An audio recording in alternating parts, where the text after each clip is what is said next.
bandiraɓe hettiyankoɓe yeɓiyankoɓe ya Pindi TV bisimilla mon e roɓɓindu jayndele moɗon weltare men dañi huccite mon e kala saaha ha tengte hande talata hande o weltare tan min dañi huccide mon no subaka fo addande on ko ɓuuri tentude e jayndeli ɗi goto foof salminama inde kono noon manama e jettode serendu men jejjitaka e laal gotol a calminama juurama berta juuɗe ñagade waw yuppo e Sénégal e aduna o foof ha ɗo mboɗo sawo kolluɗen caggal jamdumo e nder leydi meɗen Sénégal bani mon debbo Aissata Ndiaye ne wonde Baba Moussa Niang Baba Moussa Mboroso noon ruttima caggal kono yo Allah waɗanen joɗade ha nande 0K ko noon tigui nan mbasen nande 0K ɓe mbino ya jamais 203 joni kay heddini kam namdorome est ce que ya jamais 304 troisiéme vague ɓenni mi sikku haaɗi ɗo hankkadi no Aissata Ndiaye way no mbiyatnani ndiyam jipporoɗam noon ndiyam wayri soynede Aissata Ndiaye ndiyam wayri soynede ndungu siltani wona ndiyam jaam ɗo joni kam elle ko nangue wulde nde pour ɓendinde gawri ɗi ko wayno ndemaka gawri hol fundiɗi ɓe no suunaji ɗi foof tan ɓendi mais ko wayno ganduɗa ko gaweje ko wayno ganduɗa ko gawri samme ndi walla ganduɗa ko e wona ndemiri samme eyyi kono ñande ko ndi ɗiɗon gawri ko ma hedde janvier hedde ganduɗa ko premier semestre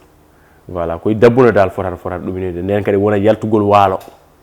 coñal jeeri jabbere waalo voilà jabbere waalo Aissata Ndiaye calmini yeeɓi en koɓe Pindi TV mbaɗani ɓe tawateɓe waalo fendo kamɓe kala ganduɗa ko humpitiɓe ganduɗa ko ɓe mbi ko gendi ɓuuri gowade yaade tagarani yejjidde kono ganduɗa ɓe nawri oɗon fina tawa nawri oɗon cosaan rewindiɓe gueɗe Pindi TV tawateɓe nder e bolledi kala ɗo mbawi wonde ɗo nangue wawi fuddeɓe kala en calminiɓe en juurimaɓe en ñaguimaɓe duwaw amin yo Allah jabdu waw kadi duwaw woyi duweteɗi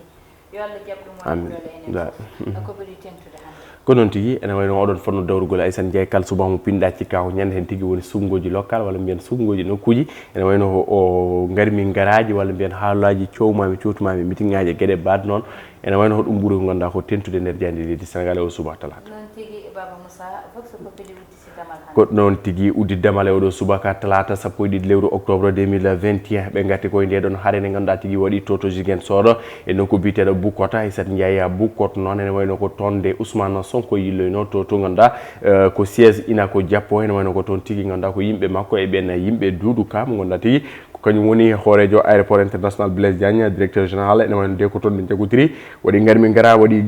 gañande gañiɓe hen gañande musɗe ɗum ne tawi nder hello ɗiɗaɓo kono kayya ha hello joyaɓo nde ɗon jayde Vox Pop caggal kane Aissata Ndiaye ɓe jullima toto Linguére hello mabɓe ɗiɗaɓo ko musiba wat toon ɓe mbi ko debbo ganduɗa kay ko mère de famille ganduɗa jogui duuɓi 55 ko kañum de tawa ene seere fitare mum taw kay ko ɓoggol ine dande wadde mbiyenna ko jargaɗo walla ko yargo yaltiri aduna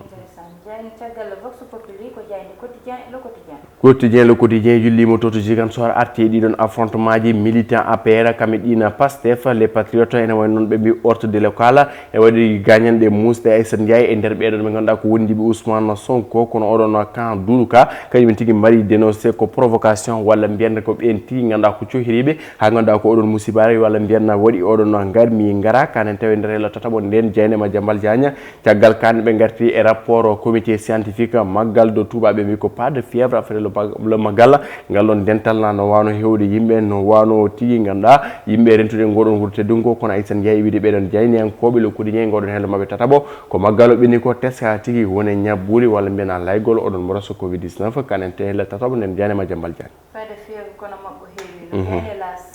ko noon tigui minen kala hamin jeyno e ɓeɗon maɓɓanoɓe jayde las arti koye awɗon accrochage partisan Doudou Ka e ɓeɗon ɓe ganduɗa tigui ko wonduɓe Ousmane Sonko ɓe mbi ko Aissata Ndiaye heewi gañiɓe heewi fiyaɓe kono arme blanche e gueɗe baɗe noon Doudou Ka noon wi ko hoore leydi ndi yiiɗa tigui fitina e oɗon diwan saabu enen gandi Casamance ko ñawande toon forani dille porani hewde toon duuɓi mantinde la paix en Casamance ne haaɓe ganduɗa ko kadi ko politiquement yimɓe ne kaɓa toon bon ko hunde ganduɗa hay goto wawi yonno ɗum kana Aissata Ndiaye ne tawi nder hello neebo nde ɗon jeyde caggal kane ɓe garti e Abdouwa Ndena Sall directeur général mo Senna ene wayno teera o wi ko 24 décembre Aissata Ndiaye teerowo ma dogno hannirni ummade Dakar faade jam ñaajo haade tottirama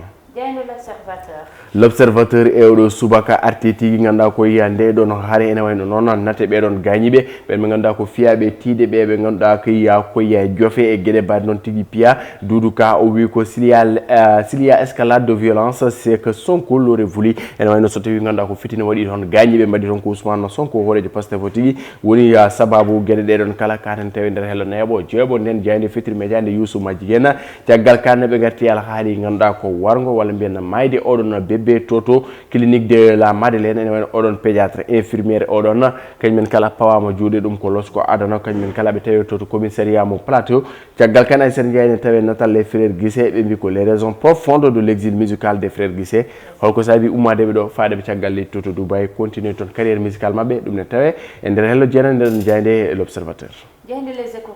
l'observateur les échos oɗo subaka Aissata Ndiaye kamɓene ɓe jillimo toto jigen sorto bokkoto to gonda tigi waɗi garmi gara hakkude tigi ɓeɗon ɓe ganduɗa tigi ko pro Sonko wondude tigi ɓeɗon militaji Doudou Ka ene wayno noon ɓe mbi ko des pro Doudou Ka attaque et blesse des militants de Ousmane Sonko e ko 3 militants yimɓe tata ɓe ganduɗa hondiɓe Ousmane Sonko Aissata Ndiaye ene tawe Kaya Mbeya walla mbiyen ko Moussa ɓoɗo saaha ko gañiɓe gañane musɗe ɗiɗon garmi garaji caggal kan ɓe garti e ganduɗa koye dutugol e jomum oɗon député wiyete ko Mariama Ndiaye parlementaire originaire mo Goudompo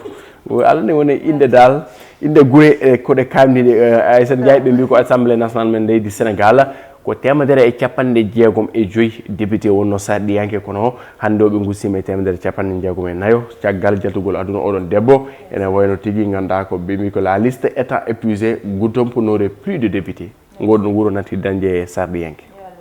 amin enquête ɓe gatti koye ɓeɗon ɓurɓe ɓoyde e ganduɗa koye nder mairie ji e diwanuji mumen ɓe natal Oumar Sara Elhadj Massa Gueye 44 ans o waɗi ganduɗa koye gardugol Mbayen mairie ndi Mbayen oɗo wiyete ko Goussis maire mo Ngandiouf alan fof guure serraɓe tugre 1990 guila min koyɗani arde aduna jeynen koɓe enquête mbi ko konkone ko toon o ardi ndiɗon mairie ene wayno so suƴima Aissata Ndiaye ma won 31 ans walla 32 ans e gueɗe mbaɗe noon guil 1990 transhumance o foof eɗen jeeya ko ganduɗa e transhumance o e gueɗe mbaɗe noon caggal kan ɓe garti tigui ganduɗa koye mayde oɗon bébé ɓe mbi ko nayo e ɓeɗon ɓe ganduɗa tawatanoɓe oɗon clinique de Madeleine Aissata Ndiaye ene pawa juuɗe nene garde à vue Gendir le Soleil ɓe garti koye alhaali légalisation de l'avortement médicalisé wiya ko bonnude reedu taw kay ko wondude kutorɗe ganduɗa kayya walla mbiyanna pellital taw kay ko ganduɗa ko o tumnade e sarɗiyaji ɗi ganduɗa tigui ko saforoɓe leydi Sénégal tigui kokkata jomum ngal ɗum pellital ɓe mbi ko une pilule qui passe mal ha joni ganduɗa ko ɓeɗon ɓe ganduɗa ko o sarɗiyankoɓe walla mbiyanna ko fanniyankoɓe diine leydi Sénégal to jaɓɓunoɗoɓe jaɓɓitani ɗon e sen jeeyi mbiyen so tawi ko rogere nde ɗiggani nde suwa yuppe kono kayya oɗon debbo biteɗo Dior Sow Fall ko membre ganduɗa ko task force ene wayno uwi ko nous portons ce combat par pur humanisme ganduɗa ko sababu e dellulaji tiɗɗi woni sababu ganduɗa ko jaggudeɓe oɗon combat avortement médicalisé kono kay jeynen koɓe Le Soleil mbi ko e nder année 2020 o teskama kinan tolno e 34 ujunere pawɗi jeeɗiɗi avortement ɗo e nder leydi Sénégal ɗum ne tawe nder ndeɗon jeyne Le Soleil écoutina ko walimde ɓe garti koye alhaali oɗon terrain en tokko coodade taw kay ko SICAP soodi ɗum ɓe mbi ko les preuves de banditisme financier ene wayno 4,2 milliards kono abbo hande lewru libération nen loske kaɗon haala no mbiɗen ni ko laana kangaɗo Diofara enquête exclusive ɓe mbaɗina ha joni ganduɗa ko 4,2 milliards holto ɗeɗon koppe ndewi holto oɗon terrain holno soodira holno oɗon junjacce fof ɓe garti hen ene tawe nder hello mabɓe jeeɓo kamɓe ɓeɗon jeynenkoɓe libération caggal kana ɓe garti ganduɗa ko alhaali sumgoji local ça dégénère à Ziguinchor oɗo saaha ganduɗa to heddi lebbi nayyi walla mbiyana lebbi tati e pawɗi e sumgoji nokkuji ene wayno noon ko garmi gareji teskaɗo e nder leydi Sénégal foof dene tawe nder neɗon jeyde libération ko noon tigui kayre uddata damal ɓe mbi ko 13h pile to Soweto Orlando Stadium mo Soweto leydi Afrique du Sud ko toon tigui baroɗe leydi men Sénégal tawete ko Aissata Ndiaye Afrique du Sud ɓuuɓi ko 15 degré won toon nguleki faye jangol ko toon tigi ɓe jabbotoɓe les brave warriors ɓe Namibie ene wayno Namibie yatere mum waɗaka homologué ɗum saabi tigi bismu yaade leydi Sénégal to Afrique du Sud ene wayno leydi men Sénégal so tawi hande lappi lappi Namibie to Soweto sen jeeyi ɓe mbaɗi qualifié e ɗiɗon barrage uji ganduɗa ko éliminatoire coupe du monde 2022 poɗɗo yuɓine to Qatar Afrique du Sud ene ɓuuɓi kono Qatar holko mbaɗi alandi yaade FIFA wi ɓe mbawa wadde organisé toon ene wuula ala ko mbi est ce que ɗuji mbawi waɗa ɗum climatisé tene wawi wonde saabu araɓe ɓe ne anda kamɓe banggal pétrole no yaari hen jama kono kadi banggal gattanmoɓe saña koko waɗi fayde ɓe liggotoɓe kadi e nder leyɗele moɓe kadi waɗi jaafoɗa waɗi impacté no fewi Aissata Ndiaye alande ɓe mbaɗi accéléré la construction des stades manœuvre o yimɓe aroɓe hen liggo hewɓe mbasi hen pittali moon par ce que ligguey force ligguey o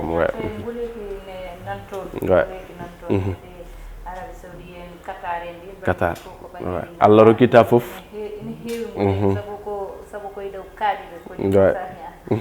ɗum ɗon noon en mbatta sona jokkude e banggal gueɗe rendo noon hande Moussa en pattani janggo alarba e kewɗen haalde e dawrugol kono en garatene banggal dawrugol e ko ganduɗa kewi hen garen hen e gueɗe ɗiɗi woni ɓe ganduɗa ɓooyeje se mairie ji mumen Moussa kono kadi ɓe ganduɗa kamɓe goni kareli nani fuɗɗi nangodiral campagne o udditaka tawni Moussa kareli puɗɗima barodiral juwodiral laɓeji e ko way noon foof est ce que ne jari ɗum ko ɗum woni namdal ngal Moussa saabu oɗo saaha to diwan mo Casamance toon to ganduɗa kañum woni Bukot Ziguinchor hakkunde Doudou Ka e Ousmane Sonko yimɓe moɓɓe mbaddi ha goto foof e banggue muɗum waɗi dañɓe e muɗum gañandeli banggal Doudou Ka aɓeni mbiya ko Ousmane Sonko waɗi provoqué to banggal Ousmane Sonko aɓeni mbiya ko yimɓe Doudou Ka gaddi haare nde ɗum ɗon fof noon Moussa ne wawi wasde saabu campagne udditani taw kala ko neɗɗo jogui kone hollira yo jooɗo ha campagne o uddita kam ɓe puɗɗo ɗum kono goto fof so yiiɗi yaade haajuji mum mbeɗe sikki Moussa gonɗen koye lewrude e wuuro démocratie goto fof ene jogui droit yaade ɗo weela e kadi ƴeewoyde ɓe beela yo karel ndi woppe que ce soit banggue Ousmane Sonko que ce soit banggue Doudou Ka fo ko jaam ɓuuri fo Moussa ko noon tigui no mbiɗani ko jaam ɓuuri foof jaam Aissata Ndiaye oɗo ko kaari toñimi ka min toñi kaari ene wayno yimɓe tigui so tawi ɓe gondani parti politique so tawi tigui ganduɗa ɓe mbawa fijje tawɓe kaɓani yoɓe goɗɗotir Ousmane Sonko ses partisans gara ha ganduɗa ko damal Doudou Ka galle Doudou Ka alan politique no wayi bon min hay so tawi Doudou Ka ƴettani ngal ɗon pellital ma woɗe yimma ko ƴettu ngal ɗon pellital ma woɗe yiruɓe ɗum jaware walla yiruɓe ɗum ko défaite donc c'est à méfier opposition e pouvoir o so tawi tan ɓe mbawa wadde télescopage ɓe ndeeƴa kono noɓe manno ñanden tubani yoɓe certu goto fof waɗa battre campagne mum ko moƴƴi fof te ko ɓuuri hen tentude campagne uddirani kono ñande fof nanta ko meeting ngaji guddidgol campagne wasa uddidgol campagne Aissata Ndiaye c'est la même chose donc no mbiɗani yiide ganduɗa ko nate gañiɓe hen hande vox populi sa nani internet ɓe jaɓani hay hollide natal ngal donc c'est sur papier raison pour laquelle tu peux voir aɗa wawi yiide ganduɗa ko les images mais ko hunde ganduɗa c'est déplorable e jonnan ɗum Aissata Ndiaye way noon tigui Moussa ko wayni ina heewi yiyede e nder leydi meɗen Sénégal hayso campagne udditi ko noon yarata saabu sa wi hande aɗa rewa ngal ɗo leygal Moussa leygal ngal par exemple PDS dañi militant ji ɗon APR dañi militant ji ko ɗon PS dañi militant ji goto fof koɓe hodduɓe kono goto fof base mum nan ɗon yimɓe mum nan ɗon militant ji muɗum nan ɗon wadde noon wiyetake oɗo ko APR woni walla oɗo koye Ousmane Sonko woni hoto wirto damal gallam walla wonɓe APR ɓe wirto damal galle wonɓe gonɗen koye démocratie goto fof ene dañi droit yaɓɓude koyegal muɗum weela wadde goto fof yo woppu goɗɗo o min sa wirtima damal gallam a natani gallam Moussa a sokakimi kono so tawi noon ko neɗɗo naati koye nder galle ma walla ari ko wanma koko ganduɗa fotani ɗon kono wiide a wirtota ko damal gallam min mi ɓooyi ɗum yiide e campagne électoral wiyeede on ɓirtota koye leegal ɓe mbiya forçat ɓenna anani so waɗi yimɓe hankadi nanggodiral poododire nangge ngude ga ɗum ɗon kamɓe affaire naɓe ɓe gandi hen hunde sago tampininoɓe e campagne ji 2012 ɓirtota ko ɗo on ndewata ɗo Sagna koko ganduɗa noon ine foti iwde e leydi no feewi ko noon tigi Aissata Ndiaye ko hunde fonde iwde alandi alan ko tagi ceeragu waɗa ceeragu ko hunde yiɗaka so wiyama hunde yiɗaka noon alandi ko addi ceeragu ko wasde ronkuɗo wondude te so wasde ronkuɗo wondude so ari il faut yimɓe ceerta alan ko sernataɓe gam jaam dañe donc nak ha eɗen mbawi wadde face to face taw ganduɗa ko politiquement so gasi politique o mo ganduɗa ko enen ndendi Sénégal o enen ndendi Bukkoɗo enen ndendi ganduɗa ko jaam e jaamo jamolum foof wadde mbiyen plus jamais sa gueɗe mbaɗe ni yo c'est à méfier ko Aissata Ndiaye ko alerte yimɓe mbaɗata lancé e sumgoji paaɗi ganduɗa ko les tendances politiques e foof donc nak mon fo yo wat battre campagne mum haalde yimɓe mum wasa voilà leydi men Sénégal anda firine min dal mi suusa ganduɗa ko mi suusa firine quoi Sagna firtina moƴƴani sabu wattinto tan koye bone ɗum noon en mbata sona nade banggue goɗɗo woni mo Sagna mairie ji ganduɗa ɓe ɓooyi e koye mairie ji maɓɓe Sagna hewɓe hen hande wonɓe ganduɗa nde jooɗi mairie ji hewɓe jibinaka hande jibinama ha dañi sukaɓe mumen ɗum ɗon ne koko ganduɗa hande aɓe poti darade ɓe ƴewto ɗum goto fof so jooɗima ha waɗi ɗo yettima yo wi hankadi mi hafittu lengueji e mi woɗɓe min jaaha kamɓe Sagna ƴewata komo ganduɗa jooɗima duuɓi sappo walla jooɗima duuɓi nogas e hoore mairie hande 2021 daro wona wiide mami maato école o mami fewde duusuji école ɗi mami waɗ ɗum peinture mami wanni mo Sagna wonna école mo gonɗo Tamba ancien ji wonnoɓe école ɓe kamɓe gummi ɓe ndendini ɓe mbi ɓe pewdittu école o ko nden banggal mairie banggal ɗum ɗo foof ɓe daari kamɓe ne eɓe gandi so ɗum waɗama tan te won budget ji ganduɗa yaltinte koye école aji te waɗaka hen eɓe gandi ɗum ɗon fewata nden ɓe gummi mo Sagna ɓe gummi fewdude par ce que ɗum ɗon koko ganduɗa ene wawi iwde ɗo ko noon tigi hunde wawde iwde ɗo ganduɗa ko transhumance one jeeya hen Aissata Ndiaye jaa oɗo ummo parti socialiste faye PDS ummo PDS faye hande mouvance présidentielle hande APR ummoɗo parti goɗɗo ara kañum kadi lombo hen foof de ko yidde ganduɗa ko dandude mairie mum wadde mbiyen la démocratie ko nattude wawde walla ganduɗa ko tolnade woni niveau kokkira taw ganduɗa koye tuma joɗɗo population fof waɗma félicité gona tumnorgal taw ganduɗa ko commune o kala yejjitama kala ne maire waɗi déraye wiye gandumi e laamu Aissata Ndiaye yoɗino e laamu Amadou Tour yoɗino jomum ñiguire walla men jomum mante sa yi hanki ganduɗa Afrique fof dilli ene kaala e ganduɗa koye procès ouverture e worgo Thomas Sankara Afrique fof titori mom ya quelque chose donc nak neɗɗo han ligganto hoore ma ko ganduɗa ko sinte janggo wona ɓoyde hen neɗɗo ne waɗa 2 jours e mairie taw ganduɗa 2 jours ɗiɗon ɓuuri 2 ans ɓe mbi ko raɓiɗe balɗe ko jaaɗomo gollani aduna ko tehum ko lamɗam woni golle seul les faits ko golɗe tan cemtira Aissata Ndiaye wona duuɓi ɗi wallahi ko golle ɗe tigi jiɗɗintuma ɗum kadi ɗum noon mo Sagna en mbatta sona haɗen waynade salminde weltinde wona hen yeeɓiyankoɓe hettiyankoɓe surtout no goɗoɓe commenté ɓe sabu saaha foof no min mbirata ni koye commentaire ji tan min ciftoto won hen indeli min weltina ɗumen eno ɓe jeewirta saaha foof ene jeeya hen Ibrahima Oumar Kane omo ganduɗa kankone Hamela Malo e omo ganduɗa kankone Nene Kadiatou Gueye omo woni totuɗo ko on ko debbo mo Mbolo Birane kankono salminama no Dura Karamatullah Diallo ɓuuri andirede Dura Diallo ne woni toon to diwan mo France oɗo mo ganduɗa woni Babacar Kanté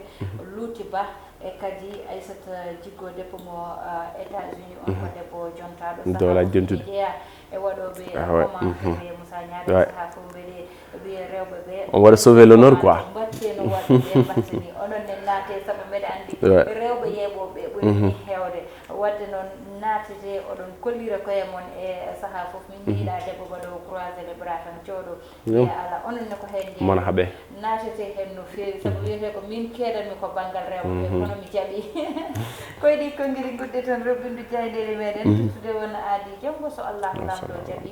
bani mon debbo Aissata Ndiaye wonno wondunoy Moussa Niang heɗanno ne banggal caméra o ko Amadou Touré.